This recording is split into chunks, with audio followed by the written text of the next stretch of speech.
নমস্কার, astro tarot with দেবিকাতে আমি আপনাদের প্রত্যেককে স্বাগত জানাচ্ছি। আমি দেবিকা ঘোষ, আপনাদের ট্যারো কার্ড রিডার, আপনাদের বন্ধু এবং পথপ্রদর্শক। কেমন আছেন বন্ধুরা? প্রথম কথা, আশা করি তোমরা সবাই ভালো আছো। আজকের যে রিডিংটা আমি আলোচনা করব বা যে রিডিংটা তোমাদের পছন্দের রিডিং, যে তোমার কাছের মানুষ, তোমার প্রিয়জন, তোমার ভালোবাসার মানুষ কি ভাবছে সেই সম্পর্কটাকে নিয়ে, তার মাথায় কি চলছে, এই রিলেশনশিপটাকে নিয়ে সে কি করতে চায় এবং সে কেমন আছে। ঠিক আছে, তার আগে প্রত্যেকটা বন্ধুকে বলবো, যারা ফার্স্ট টাইম আমার রিডিংটি দেখছো, যারা প্রথমবার আজকে আমার চ্যানেলটি তোমার চোখে পড়েছে, ডেফিনেটলি দিদিকে ভালোবেসে নিচে দেওয়া রেড কালারের বেল আইকনটিকে প্রেস করে দিও, যাতে প্রত্যেক দিন তোমার ফোনে ভিডিও নোটিফিকেশন চলে যায়। আর যারা নিয়মিত আমার ভাই বোনেরা রয়েছে, দাদা দিদিরা রয়েছে, তাদের প্রত্যেককেই বলবো ঝটপট করে লাইক করে দিও এবং কমেন্ট সেকশনে এনার্জিটাকে ক্লেম করতে ভুলো না। ইউনিভার্স তোমার জন্য কি গাইডেন্স দিচ্ছে সেটাও দেখে নেবো এবং এই রিলেশনশিপে তোমার কি করণীয় সেটাও আমি বলবো। এখন দেখবো তোমার পার্সোনাল হিডেন কারেন্ট ফিলিংস কি তোমার প্রতি। যারা এই মুহূর্তে আমার রিডিংটি দেখছো আমার বন্ধুরা, 16ই আগস্ট শুক্রবার, আজকের কারেন্ট এনার্জিতে তোমার মানুষটা তোমাকে কি বলতে চায়, তার মনের মধ্যে তোমাকে নিয়ে কি ধারণা চলছে, কি চিন্তা ভাবনা সে করছে, দেখে নেওয়া যাক। ডিয়ার এঞ্জেল, আর্কেঞ্জেল, মাইকেল অ্যানসেস্টর,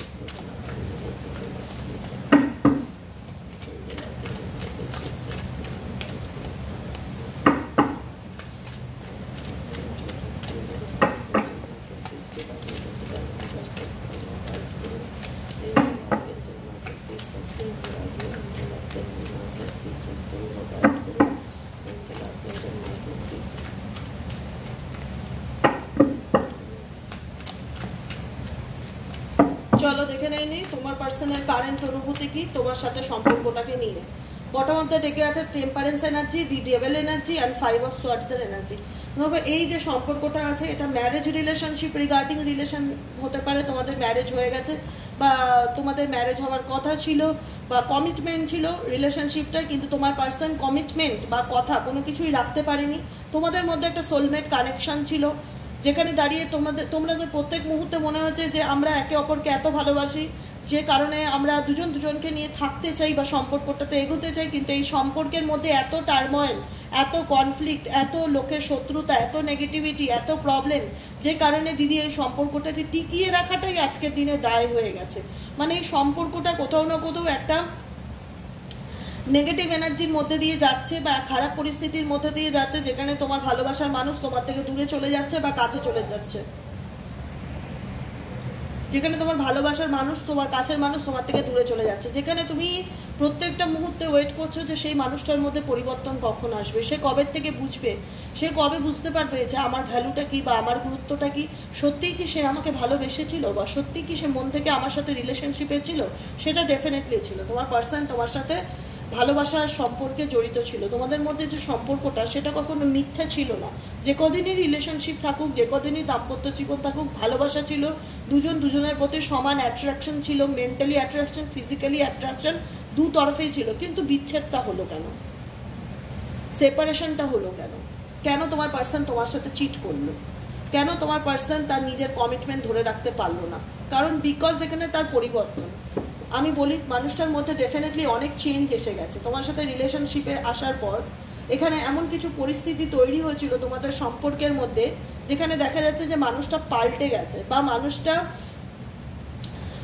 মনে হচ্ছে যে এই সম্পর্কটা তার কাছে একটা ইনফ্যাচুয়েশন বা মোহ মায়া। কোথাও না কোথাও এই মানুষটা, যে দিক থেকে বলবো আমি, ক্যারেক্টার খুব একটা সুইটেবল ছিল না, বা সে মানুষের জীবন নিয়ে খেলছে বা রিলেশনশিপে তোমাকে নিয়ে থাকছে বা অন্য কাউকেও কমিটমেন্ট দিচ্ছে, এরকম কিন্তু সম্পর্ক ছিল। এখানে ডেভিল এনার্জিটা কেন আসলো দেখে নেব। এখানে ডেভিল এনার্জি আসলো, দেখো এই সম্পর্কের মধ্যে কারোর গুপ্তশত্রুতা বা কারোর ক্ষতি কেউ চায় না, পারিবারিক প্রবলেম, ফ্যামিলি রিলেটেড প্রবলেম, এরকম কিছু সম্পর্কটার মধ্যে ডেফিনেটলি রয়েছে, যে কারণে কিন্তু তোমার পার্সন তোমার থেকে দূরে চলে গেছে, তোমার সঙ্গে কমিউনিকেট ঠিকঠাক করতে পারছে না। এখানে এই প্রবলেমটা পার্মানেন্ট প্রবলেম, যেটা দেখা যাচ্ছে যে কারণে তোমার মানুষটি তোমাকে ব্যাকস্টেপ করছে। এখানে দুটো রিজন খুব স্ট্রং। একটা হচ্ছে কারোর কথার মতন চলছে, কেউ কিছু বলেছে বা কেউ কিছু চায় না, এমন কোনো মানুষ আছে যে তোমার পার্সনের উপর ভীষণ রকম জোর দেখায় বা তার ঘাড়ে চেপে বসে আছে, তাকে ম্যানিপুলেট করছে, তাকে কন্ট্রোল করছে। তোমার মানুষটি ভাবছে সে হয়তো সব দিক সামলে নিতে পারবে, তার কাছে কোনো ব্যাপার না সমস্ত দিক সামলে নেওয়া, কিন্তু আদতে সে পারছে না। এটা করতে গিয়ে কি করছে, সে তোমাকে মানসিকভাবে দিনের পর দিন আহত করছে, তোমার সাথে বেইমানি করেছে, তোমাকে চিট করেছে, ইভেনচুয়ালি সে রিলেশনশিপটা থেকে বেরিয়ে গেছে।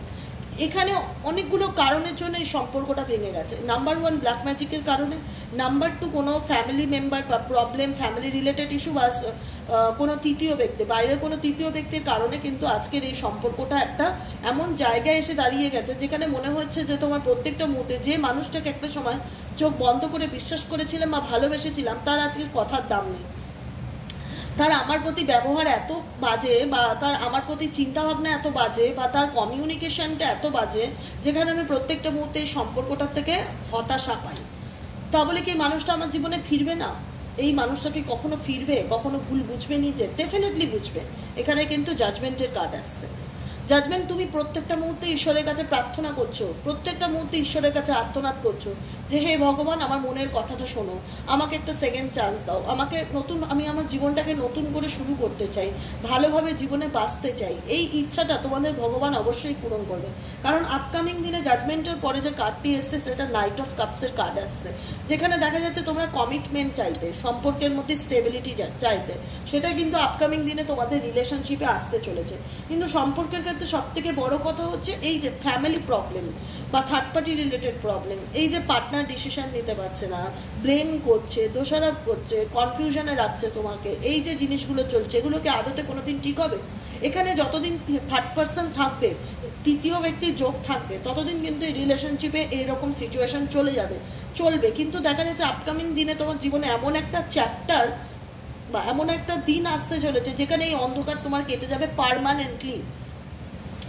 আজকে হয়তো এইসবের কারণে তোমার মানুষটা তোমাকে বুঝতে চায় না, বা তোমার প্রতি তার একটা ফিজিক্যালি অ্যাট্রাকশন থাকলেও সে তোমাকে ওপেন আপ করছে না, বা মুখের উপর বলছে না যে আমি তোমাকে ভালোবাসি, কিন্তু সে ডেফিনেটলি মন থেকে চায়, তোমার প্রতি তার একটা কিন্তু ফিজিক্যালি অ্যাট্রাকশন ভীষণ রকম দেখা যায়। কিছু লোকের শত্রুতার কারণে হয়তো সে তোমাকে ছেড়ে চলে গেছে, কিন্তু ডেফিনেটলি আজকের দিন আমি বলে রাখলাম এই মানুষটার কিন্তু একদিন তোমাকে ঠিক দরকার পড়বে, এবং কিন্তু ডেফিনেটলি সে ফিরেও আসবে, তার কিন্তু সম্ভাবনা দেখা যাচ্ছে। কারণ এই যে ভালোবাসা, এই ভালোবাসাটা হচ্ছে নিঃশর্ত ভালোবাসা, যেখানে তোমার কোনো ডিমান্ড নেই বা দাবি নেই, তুমি নিঃশর্তভাবে মানুষটার জন্য করছো এবং মানুষটাকে মন থেকে চাও। তো ইউনিভার্স তোমার মনের কিন্তু উইশ পূরণ করছে, তুমি যেটা চাইছো ইউনিভার্স কিন্তু তোমার জীবনে সেটা ফিরিয়ে দিচ্ছে। তোমার জীবনে অফার আসছে, নতুন কোনো ভালোবাসা আসছে, প্রপোজাল আসছে, স্টেবিলিটি আসছে। এখানে যে সম্পর্কটা ছিল, যেখানে মনে হতো যে আমাদের সম্পর্কটা ভাঙবার নয়, আমরা একে অপরের জন্য তৈরি, আমি খুব সুখী, মানে তুমি হয়তো নিজে একটা সময় ফিল করতে যে আমি পৃথিবীর সবচেয়ে সুখী মানুষ, কিন্তু আজকে তোমার সাথে যা ঘটনাগুলো ঘটেছে বা যে সিচুয়েশন তুমি দেখেছো বা তোমার পার্টনারের থেকে যেগুলো তুমি ফেস করেছো, তোমার মনে হচ্ছে যে আমার জীবনটা এলোমেলো হয়ে গেছে, আমার জীবনের সব কিছু আমি আবার নতুন করে শুরু করতে চাই। তো ঈশ্বর তুমি যদি আমাকে সাপোর্ট না করো, আমার পাশে না থাকো, তাহলে আমি নিউ বিগিনিংটা কী করে করব? ঈশ্বরের কাছে যে প্রার্থনা সেটা কিন্তু ডেফিনেটলি মঞ্জুর হচ্ছে।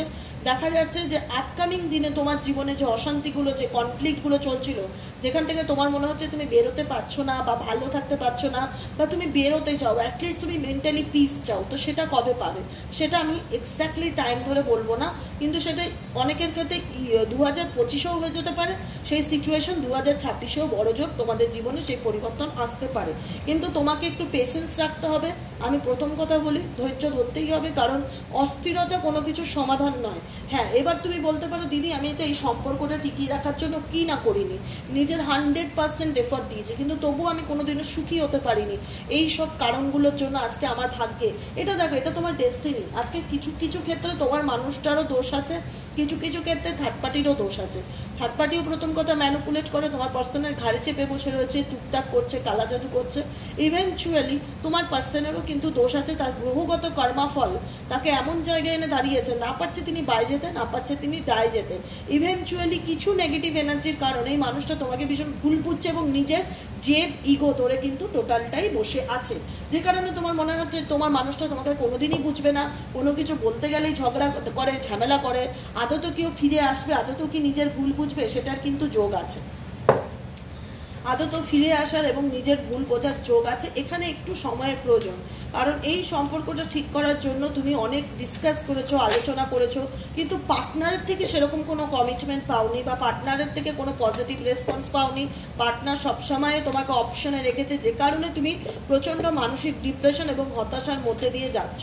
ঠিক আছে, তোমার মনে হচ্ছে যে এই মানুষটা ছাড়া আমার লাইফে কিছু নেই, এ আমার জীবনে ফিরে আসলে আমি হ্যাপি, কিন্তু এর ব্যবহার আমাকে প্রত্যেকটা মুহূর্তে তিলে তিলে কষ্ট দেয়। আমি একে অনেক বোঝানোর চেষ্টা করেছি, অনেক সামলানোর চেষ্টা করেছি, কিন্তু কোনোভাবেই আমি পারিনি এর কাছে মানে একে নিজের ভুলটা দেখাতে।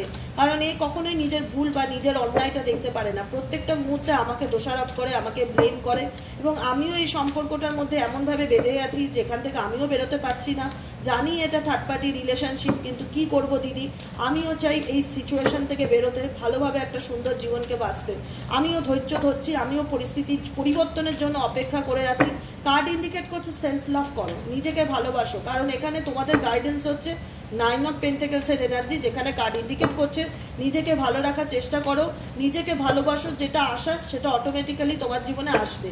কিন্তু কোনো ক্ষেত্রে নিজেকে মেন্টালিভাবে কোনো পরিস্থিতির মধ্যে বেঁধে রেখো না, নিজে বেরোনোর চেষ্টা করো কোনো সিচুয়েশন থেকে স্টাক থাকলে, কারণ এই স্টাক সিচুয়েশন তোমার টেনশন, তোমার ডিপ্রেশন, তোমার বার্ডেনকে 10 গুণ 1000 গুণ বাড়িয়ে দিচ্ছে। তো সেই জায়গায় বলবো যে হতে পারে এই মানুষটা অন্য কোথাও কমিটমেন্ট আছে, তোমাকেও কমিট করেছে বিয়ে করব বা তোমার সাথে আমি ম্যারেজ করব, আজকে অন্য কোথাও বিয়েও করে ফেলেছে হয়তো। তুমি সেই জায়গায় মনে হচ্ছে এ তো আমাকে কমিটমেন্ট দিয়েছিল, আমি তো এতদিন এই রিলেশনশিপে থাকলাম, এত কিছু সহ্য করলাম, তো আমার কি করণীয়? ইউনিভার্স চাই তুমি তোমার জীবনে নিউ বিগিনিং করো, নিজেকে ভালো রাখার চেষ্টা করো, নিজের স্টাক সিচুয়েশন থেকে বেরিয়ে আসার চেষ্টা করো। তুমি জানো এটা থার্ড পার্টি রিলেশনশিপ, তারপরেও বলবো এই মানুষটা ঝগড়া করতে হলেও তোমার সাথে আসবে, এই মানুষটা ঝগড়া করতে হলেও তোমার জীবনে ফিরবে, কাম ব্যাক করবে, এবং তোমরা অনেকেই অপেক্ষায় আছো যে ওকে একদিন ফিরতেই হবে আমার কাছে। ও আমাকে অনেক কিছু মিথ্যা বলেছে বা অনেক কিছু আড়াল করে গেছে, অনেক ব্যাকস্টেপ করে আমার থেকে সম্পর্কে দূরে চলে গেছে। তোমার পার্সন এখন দেখো নিজের ফিউচার নিয়ে যথেষ্ট কনসাস, মানে এখন ভবিষ্যৎগুলো নিয়ে ভাবছে যে কি হবে, কি হতে পারে, কিন্তু তোমাকে বলছে না, তোমার কাছে মুখ খুলছে না। সেও চায় তার জীবনে পরিবর্তন আসুক বা চেঞ্জ আসুক, কারণ সে তার লাইফ নিয়ে এখন বর্তমানে বয়সে যথেষ্ট সিরিয়াস, কিন্তু ওপেন আপ হচ্ছে না। তোমার মনে হবে হ্যাঁ ডেফিনেটলি অনেক কিছু ভাবছে, কিন্তু মুখ খুলছে না, কোনো কিছু বলতে চাইছে না যে ওর মনে কি চলছে। ওর মনে চলছে যে ভবিষ্যতে এরকমভাবে চলতে থাকলে জিনিসটা কোথায় গিয়ে দাঁড়াবে, আমাকে ভবিষ্যতে অ্যাকশন নিতে হবে। এখানে যদি মনে হয় থাকে তোমার পার্সন তোমার দিকে ফিরে আসার জন্য অ্যাকশন নিচ্ছে না, আপকামিং দিনে এই মানুষটি চুপ করে থাকাটা ভাঙবে এবং ডেফিনেটলি তোমাকে কন্ট্যাক্ট করবে, তোমার কাছে কাম ব্যাক করবে, যেটা চেঞ্জ আসবে, ট্রান্সফরমেশন আসবে রিলেশনশিপে, অবশ্যই ট্রান্সফরমেশন আসবে, পরিবর্তন আসবে। দেখি তোমার মানুষটির মনের কথা, তোমার মানুষটির মনের কথা ডিয়ার এঞ্জেল আর্কানজেল মার্কেট সিস্টার।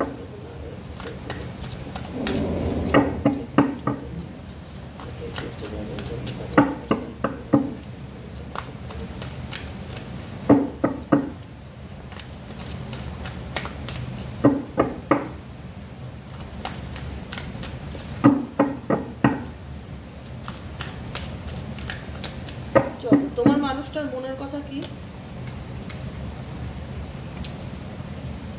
দেখতে পাচ্ছ? I have saved your photos and on my phones.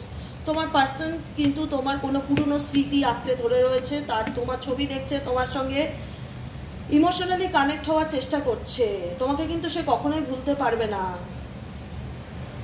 কিন্তু কোনো ক্ষেত্রে স্যাক্রিফাইস করতে হবে ওনাকে। উনি সেটা জানে যে উনি দু নৌকায় পা রেখে চলছে, উনি দুটো পরিস্থিতির মধ্যে আছে, দুটো সিচুয়েশনকে ব্যালেন্স করছে। ওনাকে যদি তোমার কাছে কাম ব্যাক করতে হয় তাহলে কোনো না কোনো দিক স্যাক্রিফাইস করে ওনাকে আসতে হবে। স্যাক্রিফাইসটা কিন্তু ওনার ডেস্টিনিতে আছে, যেটা উনি এই মুহূর্তে চান না।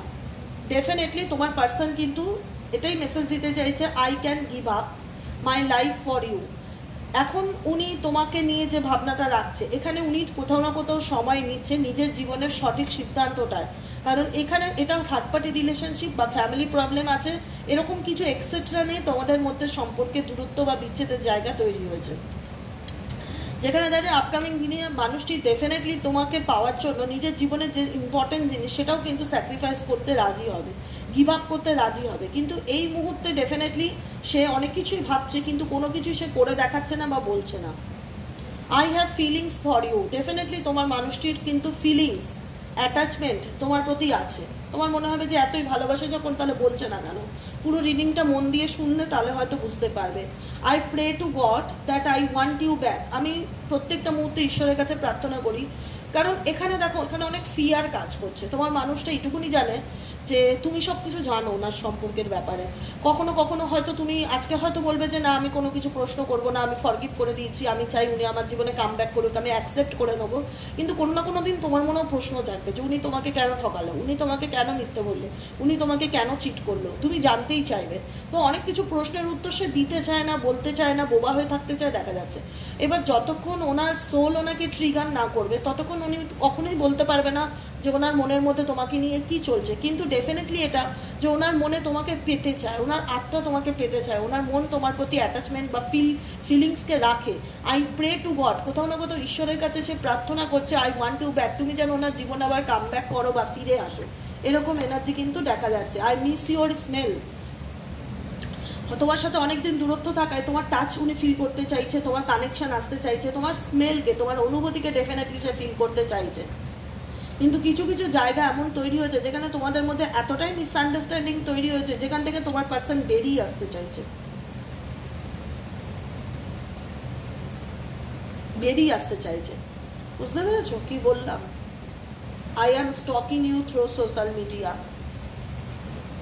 I have found peace. কারণ তোমার মানুষটি এইসব ঝামেলা ঝগড়াঝাটির মধ্যে আজকের দিনে আই সেক্সুয়ালি ফ্যান্টাস্টিক ইউ, আর সেক্সুয়ালি ফ্যান্টাস্টিক ইউ যেটা আমি বললাম, তোমার পার্সনে ডেফিনেটলি তোমার প্রতি প্যাশনেট একটা এনার্জি, সেক্সুয়াল একটা এনার্জি কাজ করে, তোমাকে কাছে পেতে চায়, তোমার টাচ অনুভব করতে চায়। কিন্তু এটা ওনার ফিলিংস বা এটা ওনার ডিপেস্ট অনুভূতি, উনি চায় যে তোমার সাথে তার সম্পর্কটা ভবিষ্যতে ভালো হয়ে যাক। কিন্তু কোনো কোনো জায়গায় যেখানে কম্প্রোমাইজ করতে হবে সেই জায়গাটাতে উনি আসতে চাইছে না এবং কোনো কমিটমেন্ট দিচ্ছে না। এই কারণে কোথাও না কোথাও উনি চুজ করছে যে না এটা সলিউশন না, এভাবে চললে সলিউশন হবে না, আমাকে আমার জীবনের শান্তিটাকে খুঁজে বার করতে হবে। আমি জানি এই সম্পর্কে হয়তো ভবিষ্যৎ নেই, আমি মন থেকে চাইছি ওর সাথে আমি ভালো থাকতে, কিন্তু এখানে এমন কিছু ঘটনা ঘটে গেছে বা এমন কিছু সিচুয়েশন আছে যে চাইলেই আর ওকে পাবো না। এটা এরকম কিছু সিচুয়েশন তোমার পার্সনের দিক থেকে দেখা যাচ্ছে যে ধরে নিয়ে মনের মধ্যে বসে আছে। ডেফিনেটলি তোমাকে স্টক করছে। I am stalking you through social media, কোনো না কোনো সোশ্যাল মিডিয়া, কোনো না কোনো মারফত তোমার জীবনে কি চলছে সেটা নিয়ে ওনার মধ্যে কিউরিসিটি চলছে দেখা যাচ্ছে ডেফিনেটলি। কিন্তু এই জায়গাটায় বলবো কোনো রকম কোনো বড় ডিসিশনে আসতে এই সম্পর্কটার ক্ষেত্রে টাইম লাগবে, সময় দিতে হবে।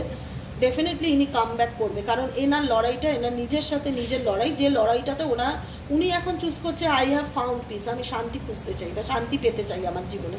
কারণ মনে হচ্ছে যে এই সম্পর্কটা ওনার সলিউশন দেবে না, এটা ওনাকে মেন্টালি পিস দেবে না।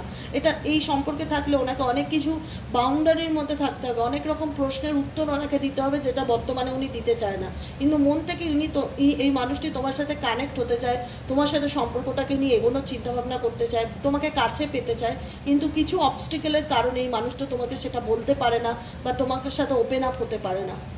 বুঝতে পারলে কি বললাম?